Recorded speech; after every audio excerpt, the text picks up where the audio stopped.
ایک دوست نے اپنے ایک دوسرے دوست سے قرض لیا اور قرض لینے کے بعد جو ٹائم تھا وہ پورا ہو گیا. اب پیسے اس نے نہیں لوٹائے. بڑی کوشش کی اس نے کہ بھائی میری رقم واپس دے دیں, اس نے نہیں دیا. اب وہ یہ کیس لے کر عدالت میں چلا گیا اور جج صاحب سے جا کر اس نے کہا کہ اس نے میرے پیسے دینے اور یہ میری رقم نہیں لوٹا رہا. تو جج صاحب نے کہا کہ تمہارے پاس 30 دن ہیں, ودن 30 days تم نے اس کے پیسے واپس لوٹانے ہیں ورنہ پھر تمہارے خلاف فیصلہ ہو جائے گا. تو وہ شخص گھر گیا. اب اس نے کیا کیا, اس نے صبح سے لے کر شام تک درود پاک پڑھنا شروع کر دیے. 1 دن 2 دن 3 دن 27 دن ہو گئے.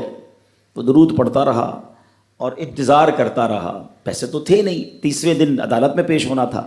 27 دن گزر گئے, 28ویں رات آ گئی. خواب میں اس کو کسی نے آواز دی کہ گھبراؤ نہیں, تمہارا قرض ادا ہو جائے گا. اگلے دن پھر درود پاک پڑھتا رہا. اب نبی پاک کی خواب میں زیارت ہوئی. آقا علیہ الصلوۃ والسلام تشریف لائے, فرمائے گھبراؤ نہیں, تمہارا قرض ادا ہو جائے گا. تم علی بن عیسیٰ وزیر کے پاس جاؤ اور اس سے کہو وہ تمہارا قرض ادا کر دے گا. اب جب صبح اٹھا تو بہت خوش کہ نبی پاک کی زیارت مجھے ہو گئی. لیکن پھر خیال آیا کہ میں اگر وزیر صاحب کے پاس گیا اور انہوں نے مجھ سے کوئی ایویڈنس مانگ لیا, کوئی پروف مانگا, کہ میں کیسے مان لوں تمہیں نبی پاک نے بھیجا ہے, تو اس بات پر تو میرے پاس کوئی دلیل نہیں ہے. اب 30ویں رات آ گئی, آخری رات ہے, صبح عدالت میں جانا ہے. درود پاک پڑھتے پڑھتے سو گیا.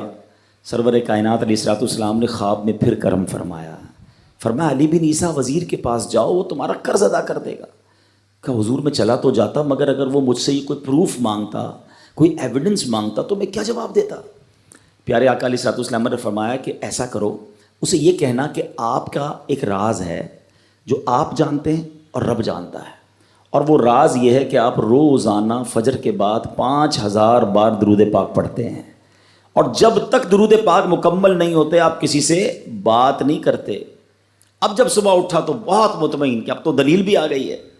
پہنچ گیا صبح علی بن عیسیٰ وزیر کے پاس. اس کا دربار لگا ہوا ہے. اس نے پیغام بھجوایا کہ میں علی بن عیسیٰ وزیر صاحب سے اکیلے میں ملنا چاہتا ہوں, پیغام لایا ہوں. درباری نے آ کر پوچھا, وزیر صاحب پوچھ رہے ہیں کس کا پیغام لایا ہو؟ کہا میں نبی پاک علیہ الصلوۃ والسلام کا پیغام لایا ہوں. فوراً وزیر صاحب نے بلا لیا. کہا فرمائیے. کہ مجھے میرے آقا علیہ الصلوۃ والسلام نے کہا ہے کہ آپ میرا قرض ادا کر دیں.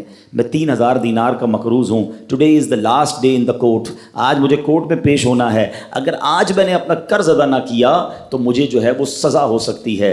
علی بن عیسیٰ کہتا ہے میں بالکل آپ کا قرض تو ادا کر سکتا ہوں, مگر مجھے کیسے پتہ چلے, کوئی دلیل ہے, کوئی پروف ہے کہ آپ کو نبی پاک علیہ الصلوۃ والسلام نے بھیجا ہے؟ کہتا ہے ہاں, خالی ہاتھ نہیں آیا, آقا نے دلیل بھی عطا فرمائی ہے. اچھا بتائیے کیا دلیل ہے؟ کا دلیل یہ ہے کہ آپ کا ایک راز ہے جو صرف آپ جانتے ہیں اور آپ کا رب جانتا ہے.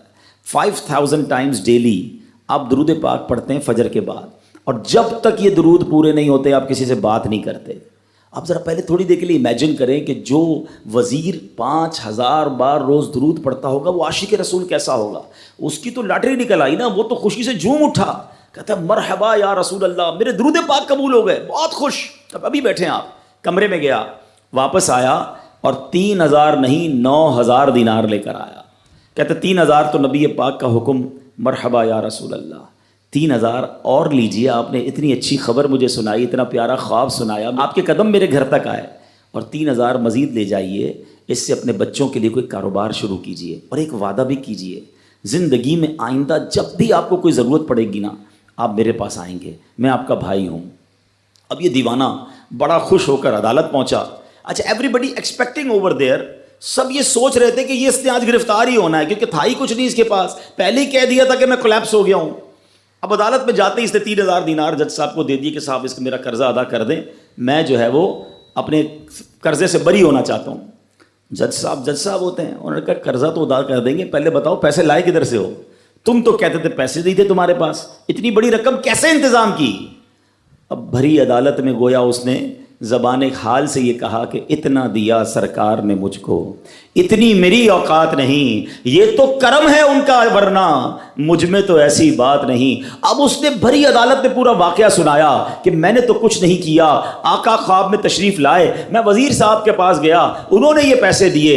سنو اس زمانے کے جج بھی کیسے ہوتے تھے، وہ جج دوران عدالت اپنے کرسی سے اٹھ کر کمرے میں چلا گیا، تھوڑی دیر بعد جج صاحب واپس آئے اور 3000 دینار اس کے ہاتھ میں دیتے ہیں۔ کیا سارا ثواب علی بن عیسیٰ لے جائے گا؟ میں بھی تو آقا کا امتی ہوں، تمہارا قرضہ میں ادا کرتا ہوں۔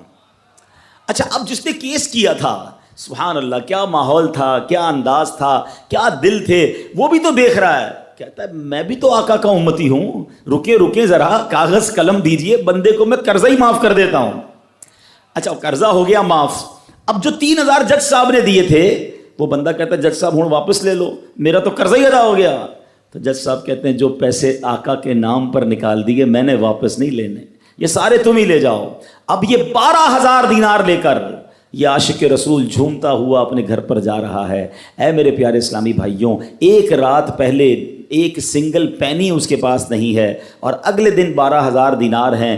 درود پاک وہ وظیفہ ہے جو دل سے پڑھا جائے تو سبحان اللہ یہ مصیبتوں کو ٹالنے والا وظیفہ ہے، یہ پریشانیوں کو دور کرنے والا وظیفہ ہے۔ اور یہ میں نہیں کہہ رہا، خود سرور کائنات علیہ الصلوۃ والسلام کی حدیث ہے جس کا مضمون ہے کہ جو پریشانیوں میں ہو، جو مصیبتوں میں ہو، اس کو چاہیے کہ مجھ پر درود پڑھے، کہ درود پریشانیوں کو لے جاتا ہے، مصیبتوں کو لے جاتا ہے۔ ایک شاعر نے کیا خوب لکھا ہے، اور واقعی حق لکھا ہے، ہر درد کی دوا ہے صلی علی محمد، ہر درد کی دوا ہے صلی علی محمد، تعویذ ہر بلا ہے صلی علی محمد۔ تو ہمیں چاہیے، خاص طور پہ ربیع الاول کا مہینہ ہے، کثرت سے درود پاک پڑھیں۔